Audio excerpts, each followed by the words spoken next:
Silent Hill F is the newest entry in the long-running horror franchise. It's written by Ryukishi07, author of the Higurashi and Umeneko visual novels. Many fans of Silent Hill were the most excited they have been in years, ever since the canceled entry of PT over a decade ago. For those of you not familiar with the series, don't worry. Much like Zelda or Final Fantasy, the games aren't required to be played in order. The remake of Silent Hill 2 in 2024 and Silent Hill F are generally considered to be the only two good things to happen to this franchise since about 2004. That's when the fourth game was released, and even then, opinions are pretty divided on if it was even a good game. What makes F stand out so much compared to the other games is quite a few things, but two of the major reasons are that one, it isn't set in a Western location like the rest of them, but more importantly, it's set far earlier in the timeline than any other entry, the 1960s.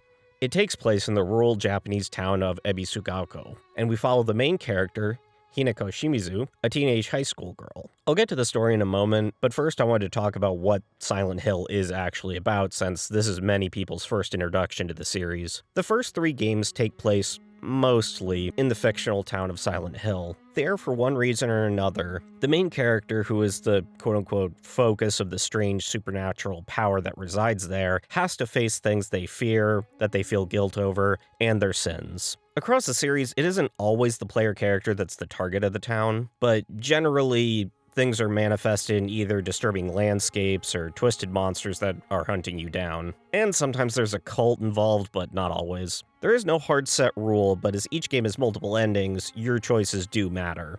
Did you decide to face your demons and come out a better person? Did you keep your head in the dirt and never acknowledge that there was an issue you need to face? Or do you give in to the darkness and lose what little of you there is left? These and more, several reoccurring themes that they tackle, and while yes, there are several games in the series that are frankly atrocious, and talking about them in the same breath as the good ones is like mentioning the Texas Chainsaw Massacre sequels when discussing how good the original is. Silent Hill, at its best, is what I love about horror, and at its worst, contributes to the common consensus from non-horror fans that it's all slop, unless it's what's now referred to as elevated horror, a concept that one of the greatest horror directors of all time, John Carpenter, had the best reaction to when asked about it. There are a lot of reasons horror has a bad reputation, which covering all of that would take hours, so I'm just gonna go over a fairly surface level examination. Back when being a movie critic was a real job, they had an issue of just how many movies people like Roger Ebert had to watch week after week. So if there was someone who already was predisposed to not liking a specific genre, repetition could drive contempt, and cause them to discount movies that appeared to share even the most remote of similarities. You have movies like The Thing, which is, in my opinion, a perfect movie, that critics hated and it was a box office bomb, only making up its budget in the VHS market. For anyone younger watching this video, VHS was from a time where to watch something, you actually had to have a physical copy of said movie, TV show, game, and didn't just stream it on Netflix. Before specific horror movies ruined the genre, it was more of a case that the VHS copies had just the worst possible cover, so even if the movie itself was good, people would see it and assume it was slop. Not to say that there wasn't a lot of slop, but there wasn't any more slop than any other genre. The movies that really ruined things, like Scream, and are still a major reason why people dump on horror, aren't bad movies, but good God, did it color what people thought every movie was. I could talk more about this, but I don't want to completely derail the video, so if anyone wants to hear about my horror brain rot, let me know in the comments. I wanted to make mention of something that, while it isn't a critique of Silent Hill F, it is something to keep in mind when I'm discussing both the good and bad of this game. I will say that I really did enjoy the game, and the big moments absolutely held nothing back, but I very much believe that the game had a pretty low budget, all things considered. There aren't a large variety of enemies, and as a result, they end up reusing almost all of them constantly through the game, which results in less, oh fuck, I'm gonna die, as it is, god damn it, not another one. That said, let's talk about the general game design, and then we'll get into the story. Graphically, it's very pretty. And aside from the dub having embarrassing lip sync, the animations are also extremely good. The way enemies move is a strong point, as they all have their own visual identity. Few examples are the dolls and scarecrows that have an unsettling twitching motion as they stumble towards you. The licking enemies leap around like wild animals, and one of my personal favorites, the collection of childlike doll heads that move around like it's playing hopscotch. I wish there was more variety, but what we do have I think is pretty fantastic. The sound design is also exceptional, which you would hope from a horror game. I don't know about most people, but the use of the Japanese monk deep chanting always triggers my not fight fucking flight emotion.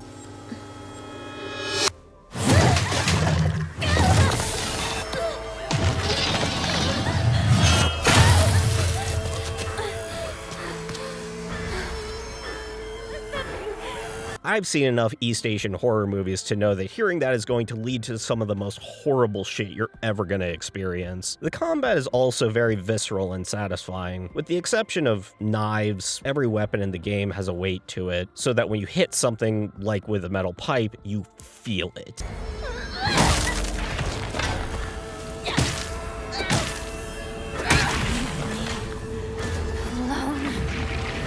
The soundtrack is as haunting as it is beautiful, and the performances from the cast are all fantastic. I'm not going to get into the sub versus dub debate because people should just use what they want. I was originally planning on using the Japanese audio, but my roommate wanted to watch and he was working at the time, so he just had to listen and couldn't read the subtitles. Combat in Silent Hill is generally not a focus, as most of the game is spent avoiding enemies whenever possible and running away. So F having combat be such a core part of the game was a choice that some people, like myself, felt wasn't the best part of the game. It's not that it was unplayable, and early on it's still extremely stressful, but after you get upgrades and better weapons, combat ends up being more of a chore. The enemies don't really change up their movesets, and the weapons get overall stronger rather than you getting different options. I really wish there were more segments that made it obvious that you're horribly outnumbered and fleeing was the only choice. Another issue is something that I don't see talked about nearly as much, but it's an identical problem that the Silent Hill 2 remake had, that being level design not being nearly as tight and well crafted as the older games. Several parts are just long stretches of nothing but with the occasional enemy. It's another reason why I think the budget of F was low. They added more walking in order to extend the length of the game. Now, before I dive into the story, I wanted to mention that I will be getting into full spoilers, but also I didn't find every last piece of paper, so while I believe I have a complete grasp on the story, there might be a few parts that I make mistakes. Also, while it is a horror game, I'm going to put a few warnings as to what people might be uncomfortable with. I won't be showing the more graphic parts of the game, but I will be discussing them.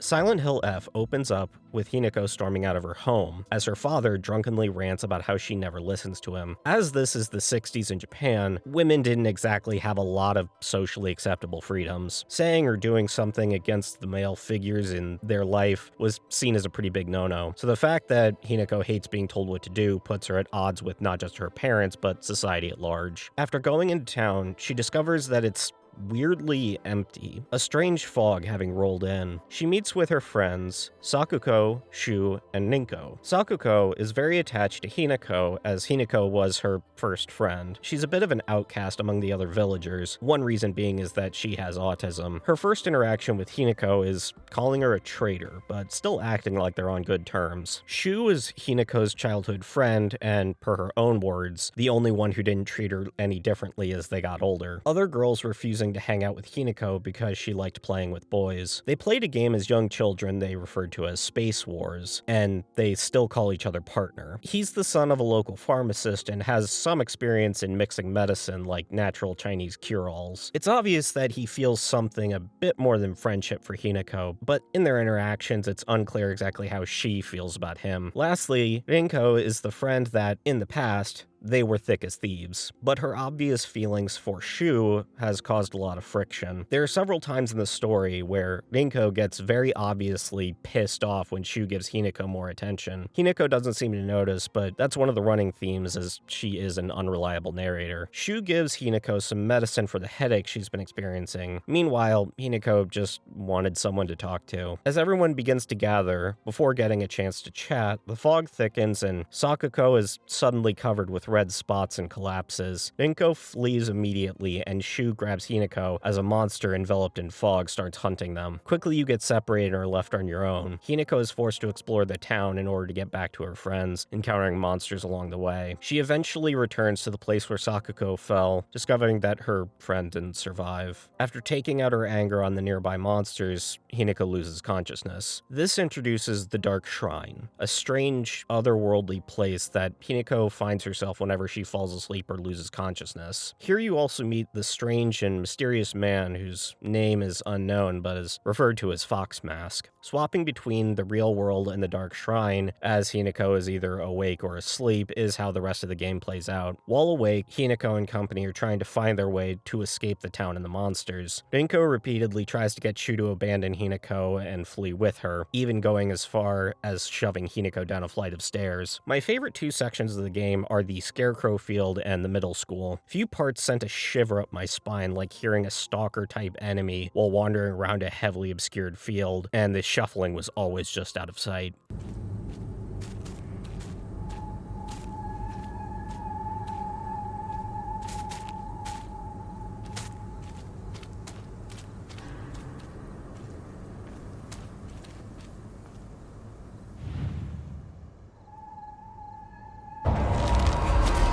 The middle school was just a perfect blend of puzzles, enemies, and atmosphere. Meanwhile, in the Dark Shrine, Fox Mask helps lead you along, talking about some manner of ritual he wants to perform with you. Here you encounter a twisted version of Sakuko, who repeatedly calls you a traitor as she attempts to kill you.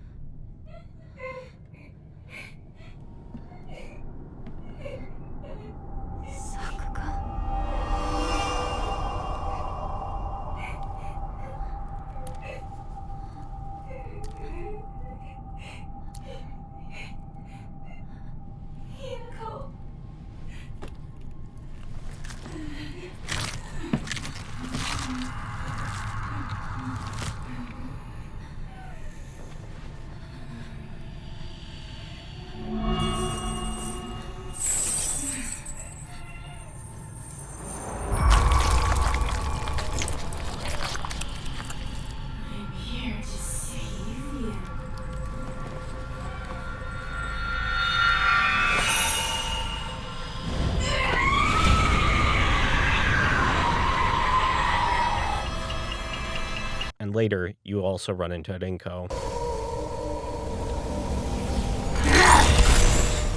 Today is such a happy, perfect day. You find some traces of Shu's inner thoughts that give the impression that he's not as innocent as one might assume. He did constantly talk about being your partner after all. Upon returning to the real world, Shu and Rinko are gone and you are suddenly chased by the fog monster from earlier. Soon you come across a note from Shu about the medication you've been taking, talking about how he doesn't like you relying on such meds, and would prefer to simply hear Hinako out as she vents her problems. Entering Shu's house, you hear a knock at the door. Shu!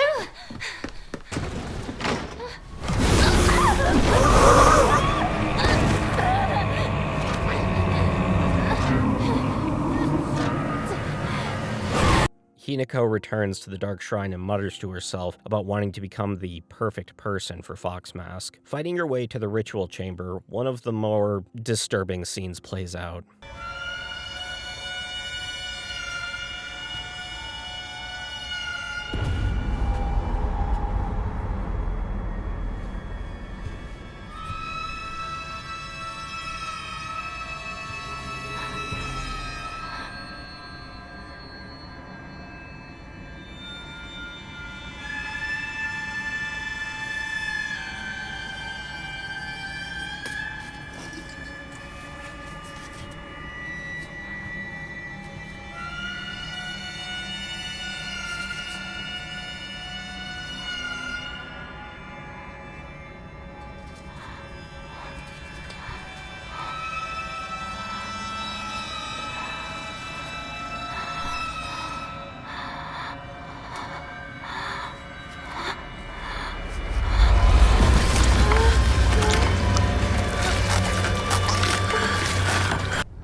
really glad that's over. I'm just happy that...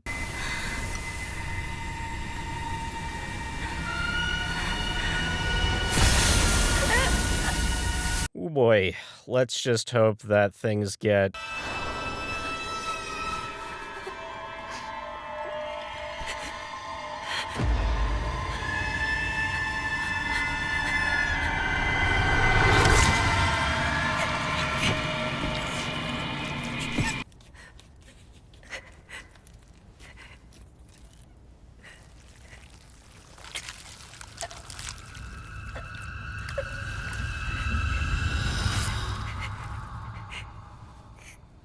Hinako's not having the best time. Before completely crashing out, you return to the real world and have a strange meeting with your estranged sister, Junko. It's nice to see you, Hinako. Something doesn't feel right. You don't seem like your usual self. I feel the same. The Hinako I know is still just a little girl.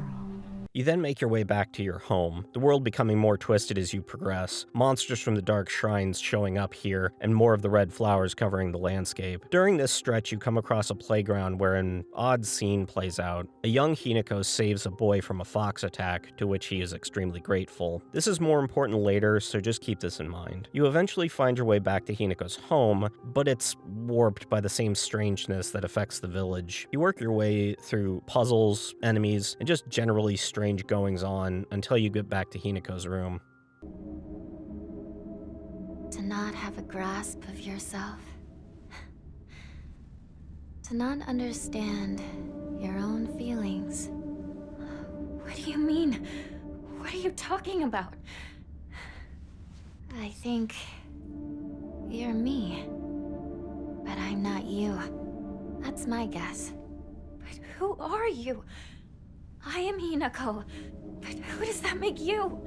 I'm also Hinako. Although, I might not have Shimizu Hinako's heart and mind anymore. You're not making any sense at all! What the hell are you talking about? Stop playing dumb with me! Why are you acting like this? Like you don't know what's going on? Hey, look at me, look at me! Use your head and think! Think about it. I could have killed you off at any time, but I didn't! Any idea why? Because I'm serious.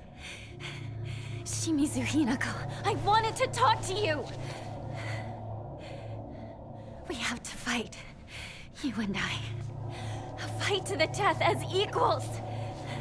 Following this encounter, you eventually come across the corpses of your friends, but before you can process what's happened to them, you find your father and mother at a banquet, calling out to you. The crowd jeers Hinako as she sees the table is covered with rotting, maggot-ridden food. She sees a past version of her father drunkenly throwing a knife at her, while the one in front of her readies for putting on a show. After you finish them off, Hinako's parents wander off, retaking their human forms. As they leave, Hinako gives chase only to see the clear version of the fog monster that executes both of them.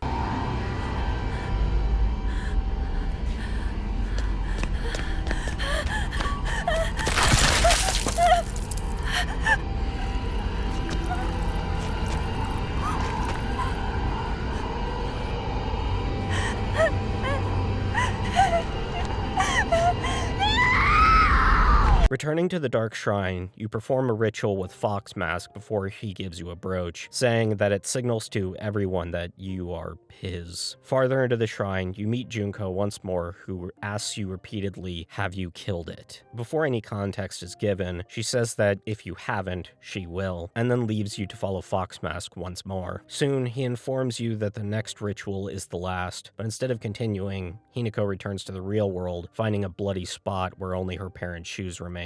Fighting your way through the horde of monsters that now reside in the town, Hinako finds a missing poster of herself right before running into the fog monster, which, under Junko's instruction, breaks Hinako's neck. Finding herself in the Dark Shrine once again, Hinako walks up to the final altar with Fox Mask, hearing voices about how beautiful she is. However, once the ritual is complete, Hinako is covered in red spots, the red flowers growing out of her entire body. Learning that the fog monster in the wedding dress was in fact Hinako all along, she stumbles through the flower-covered town in a haze, destroying any monster that crosses her path with ease. That is, until she finds her parents, her mother wanting to welcome Hinako back home, but her father in tears, saying she is no longer welcome into their home. For the final time, Hinako returns to the Dark Shrine. She is confronted with a fog monster, and they fight to the death. Once the harrowing encounter is over, Hinako runs. She runs through the places she had previously visited through the game, finding pill after pill, eventually running into the hallway that has an ever-growing number of pills piling up. Upon reaching the exit, you can hear sirens, and she runs into the fog monster one final time. When credits roll, we're finally given perspective from a narrator that is not related to any character we have met. Unikawa 2 to HQ. We've got 2 male victims here. Same female suspect as in the wedding massacre on Route 8. One victim is currently in cardiac arrest. Kagerocho 1 to HQ. We haven't found the knife used by the suspect at the scene. Chances are good that it's still in the suspect's possession. Better consider her armed. Over. Attention all apartments. This is HQ. Female suspect is in her 20s and wearing a wedding dress. Height is a little over 160 centimeters. Last seen fleeing Tsuneyoshi Shrine. Believed to be armed and highly dangerous. Exercise extreme caution. Come in, HQ. This is Kagerocho 1. It appears the suspect was observed consuming red and white capsules at the scene of the crime. Kagerocho 1, this is HQ. Did the capsules match the ones discovered at the wedding venue? Over. HQ, this is Kagerocho 1. Affirmative. Collected capsules that the suspect dropped. This is the first ending for Silent Hill F. Obviously, there are still more questions than answers, and what makes this game unique is you can't avoid this ending on your first playthrough. It becomes clear as to why on subsequent playthroughs. Each following one is shorter than the first, but depending on how much you enjoy the core gameplay loop, really will determine how much you enjoy them. New areas are unlocked, some sections are generally shorter, and there is a lot of changed dialogue and altered cutscenes. For one, it's shown that the boy Hinako saved from the fox attack was in fact Fox Mask, real name Kotoyuki. He fell in love with her, but his family moved away, only later finding her again and setting the events of the game in motion. In order to get the non-joke ending, there are a few things that you need to do in each playthrough. To get the true ending, you need to have completed the game at least 3 times. There is one constant, though, through the good, bad, and true endings. Do not take the pills. Through notes and dialogue, it is revealed that the pills aren't painkillers after all, but powerful psychotics that are rumored to let one commune with their true self. Shu has been drugging Hinako for years to try and get her to stop the wedding and return to her old self. This resulted in her having a mental breakdown at her wedding, killing several people and running off into the woods. I won't go over all the changes. The main reveal is that in the original argument between Hinako and her parents is over her arranged marriage. In the true ending, though, you learn that it wasn't gambling debts or greed that's why Hinako's father wanted to sell her off. It was that her mother had cancer, and this is the only way that they could afford to get the money for the cancer treatment. I really liked this because it added a lot of depth to her parents that was sorely lacking in the original playthrough. It is still an evil thing to do, but at least you can understand why the father came to this decision. Each of the endings gives more context, but depending on the one you get, before the true ending, either Fox Mask or Shu are the final boss.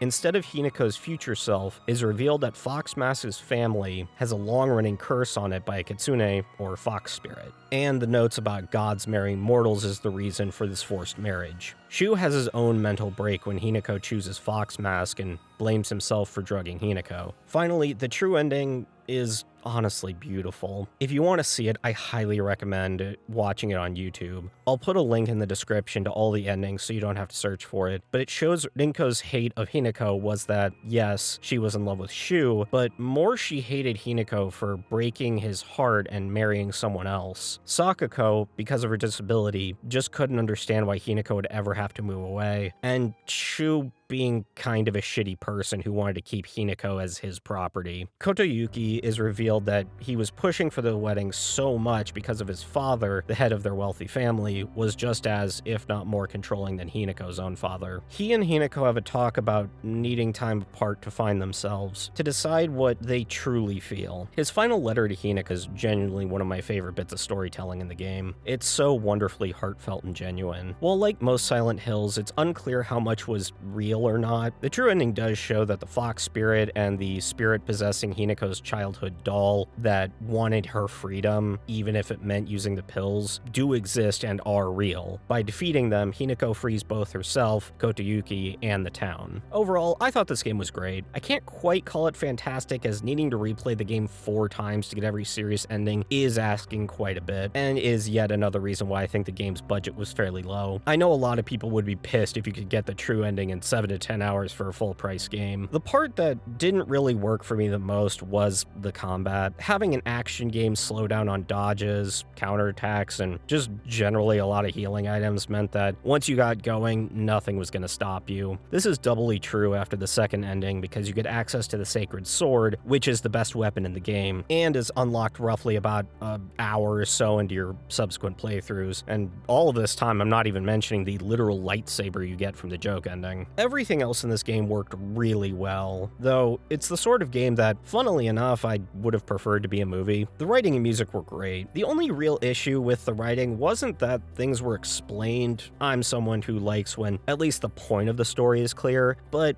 no, it's that several points are repeated to the point of frustration, like how obviously Hinako feels trapped in her life, and at one point they have her literally just say, "Women are treated no better than animals." Like, yes, that's correct, but girl, we got it. On the flip side, there are pieces of information that are only located on a single note that you can miss, so some context is just completely lost if you miss that one little corner of a room. I can't really say that this is a game everyone would enjoy, not just for the reasons I listed, but also, I know some people just cannot stomach horror games. I don't think it's nearly as scary as others out there, but for some, it's like British people with spicy food where even milk is a bit rough. At the end of the day, it's a wonderful story with a haunting yet beautiful message. The author did what he set out to do, properly displaying the struggles that Japanese women faced in the 60s, even if it wasn't literal monsters. And lastly, I just wanted to say thank you for watching. I've got a few more videos I'm currently working on, so if you haven't, be sure to subscribe, and hopefully I'll have at least one more out this year. I greatly appreciate every last one of you, and I'll see you in the next one.